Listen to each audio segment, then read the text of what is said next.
Well, what does this mean for wider relations in the Middle East? To answer that, I'm joined now by the former Ambassador of Lebanon to the Kingdom of Jordan, who resigned following the Beirut Port Explosion, Tracy Chamoun. Thank you very much for making time for us. And almost sorry to ask this question, but it's the natural place to start. What are your concerns for Lebanon at the moment? Well, right now, as we speak, I've just been following the news, and there's intense fighting in the south. Several raids, Israeli raids on many villages. And Hezbollah has fortified their positions down there. And I believe this morning there were quite a few Israeli soldiers that were killed. So I think that we're going to see now the next phase of the war, which is going to be very harsh for the south and for the population in the south. How prepared is Lebanon in your mind for that? Not at all. I mean, we've been really trying to put off this situation as much as possible diplomatically and even militarily. But it seems that it's become inevitable. We're not prepared at all. We're a country that's undergone a huge economic crisis. We don't have the facilities. Our hospitals, over the past few days have been inundated with victims. And so we have a great shortage of supplies, medical supplies. We're really not equipped to deal with a full-on war. But I think the war is going to be limited to the south. That's not good either. We have a huge population that's been displaced, as well as the Israelis. We have about 60,000 people displaced in Lebanon. So it's not looking good. Look, Lebanon is a resilient country. Well, it's trying to be anyway. As you mentioned there, economic crisis, the Beirut Port explosion, still in many people's memories, a state of almost perpetual conflict, certainly along the southern border. How much does that take the people, and how far can that take the government, the resilience? Well, at this point, we don't have much choice in the matter, and we just have to make the best of a bad situation. Our government has got its hands tied somewhat because, we've also not been able to elect a president for 2 years. So it's a caretaker government. It's not even a fully fledged government to deal with this crisis situation. The whole thing is just, inept right now and not up to the level where we can handle a huge war. Talking presidency, you previously tried a bid for presidency on a platform critical of Hezbollah. Talk to us about the existence of the group in Lebanon currently from your perspective. Well, we've always had this problem of a armed group that's, semi-rogue and works within and without the establishment. And the idea was to regulate this and bring Hezbollah's arms into the chain of military command. But this was not possible. And any president today that's going to come to power has to look at a new defense strategy for Lebanon. And we have to see what the fallout is of this war that we're going to engage in now. In terms of the immediate fallout, retribution has, of course, been vowed by Hezbollah for the events of this week, the coordinated pager and walkie-talkie explosions. What might that retribution or response look like? Well, I think whereas before there was restraint, and I think that they were targeting military bases and sites and equipment, spy equipment, etc. I think that this time there's not going to be any restraints in terms of targeting soldiers and obviously the collateral damage that will come with that.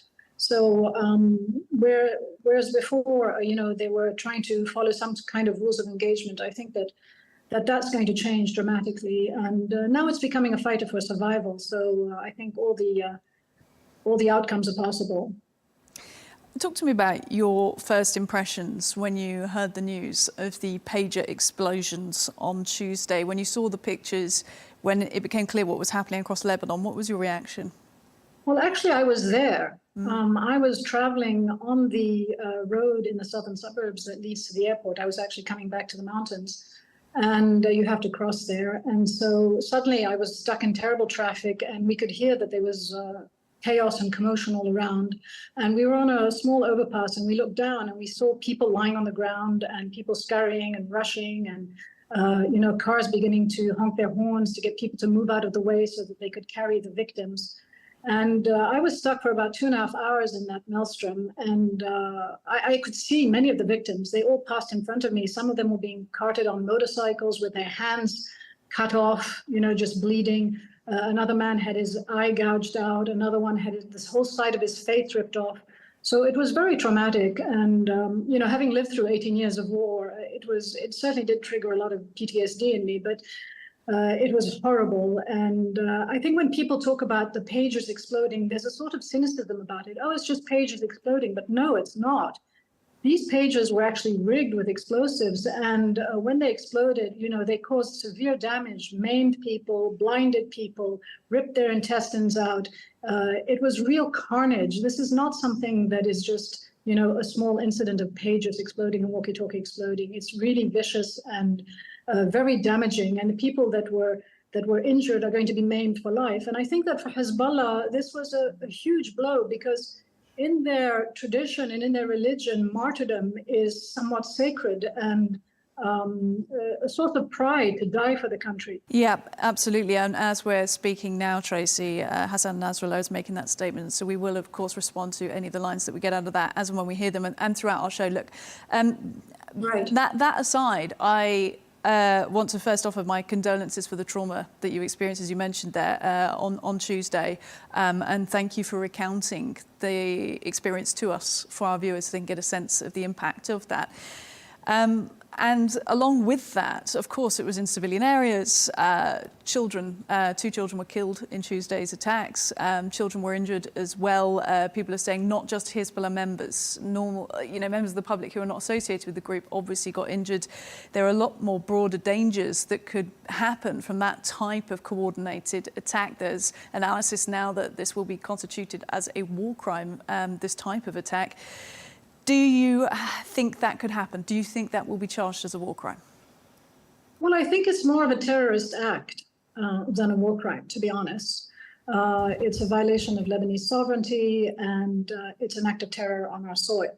It happens to target the Shia community, which today are labeled as Hezbollah. Not all of them are Hezbollah, but it's also targeting Lebanese. So, it's a terrorist act as far as I'm concerned, and it's a premeditated, deliberate terrorist act. If you think that, what's coming out now in the news is that these units, these communication units were rigged with explosives and designed to detonate and then sold to Hezbollah.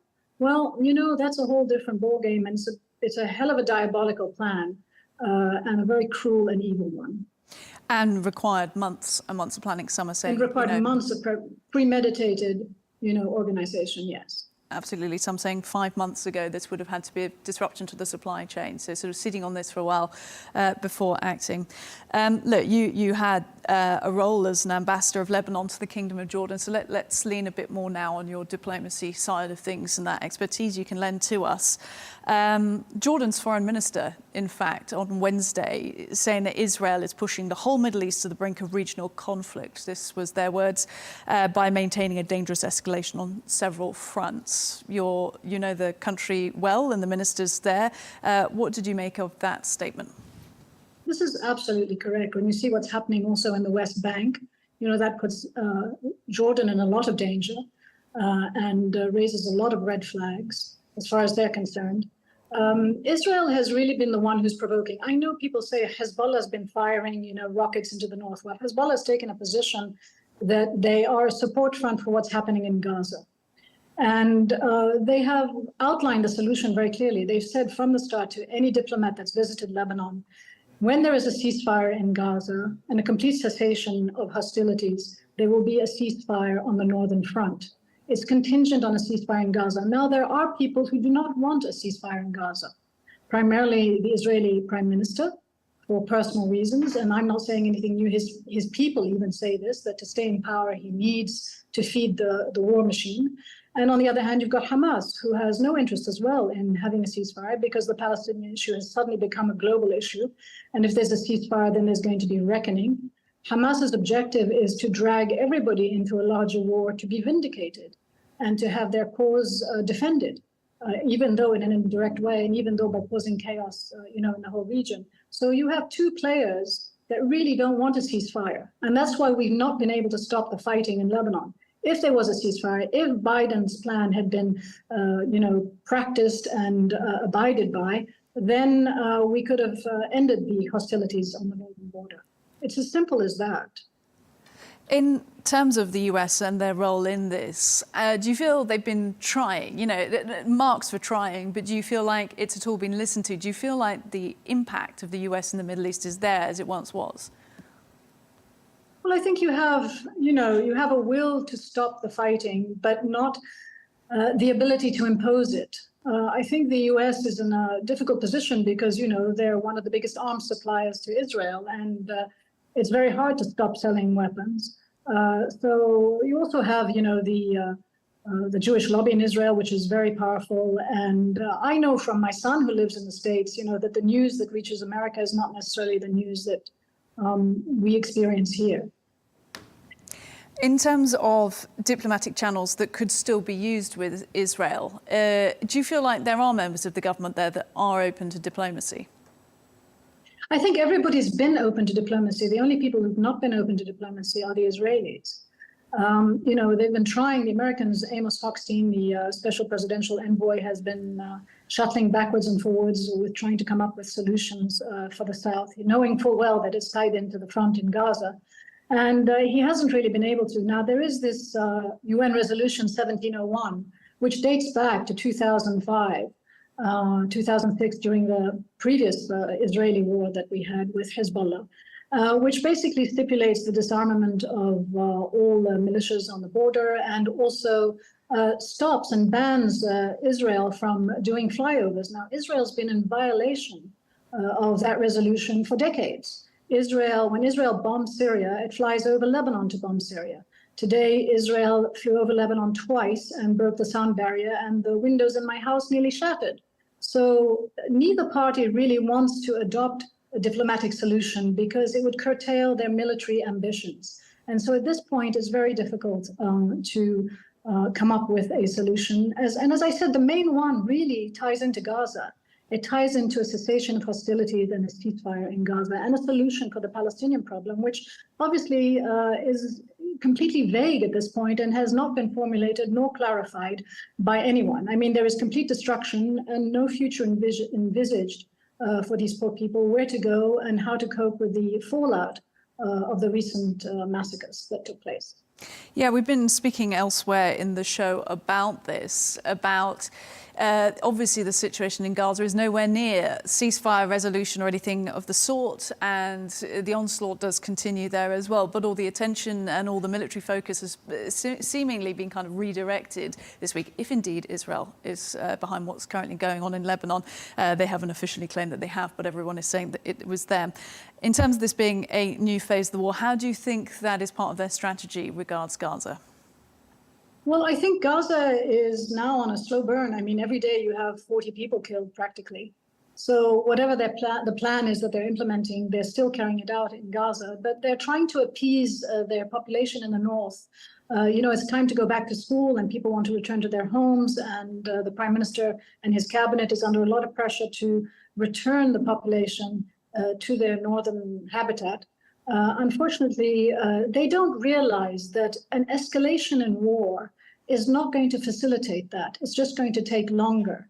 And also they're talking about this buffer zone, this 10-kilometer buffer zone in Lebanon. Now, why should it be in Lebanon? Why should we lose 10 kilometers of our territory, for the sake of the Israelis going back to their homes? It's also a threat to the long-term exploitation of our oil and gas. If Israel occupies that territory, then it jeopardizes that. So there are many considerations as to why that buffer zone is not a good idea for the Lebanese. But the Israelis seem to feel that if they can get a 10-kilometer buffer zone, that they can protect their citizens and have them return to the north. But this is not feasible. 10 kilometers is nothing when you've got ballistic missiles, when you've got underground tunnel system that reaches right into Israel practically. It's not going to make any difference. The only solution, the only viable solution going forward is a diplomatic one. And they have to realize this, and they will probably realize this, but there will be a lot of casualties and a a lot of deaths in the meantime, unfortunately. A few more dimensions to that buffer zone than I think a lot of people are aware of. Look, just rounding things up in terms of support from elsewhere in the world, the international community, pretty much everyone has tried to have a say in what's happening in Gaza. It'd be remiss of any, for example, European or UK government not to say they were somehow trying to get things sorted and supporting. In terms of support for Lebanon, do you feel out on your own, or do you feel like you have got support? We've had tremendous support, and we continue to have support. We're just in a catch-22 situation, you know, and it's really linked to the fate of Gaza, and it has been from the start. And there's no way that Hezbollah is going to back down from that position. So until there is a solution in Gaza, there's not going to be a solution in Lebanon. It's been very good speaking to you, former Ambassador of Lebanon to the Kingdom of Jordan, author and political analyst pretty much these days, Tracy Chamoun. Thank you very much for your time. Thank you.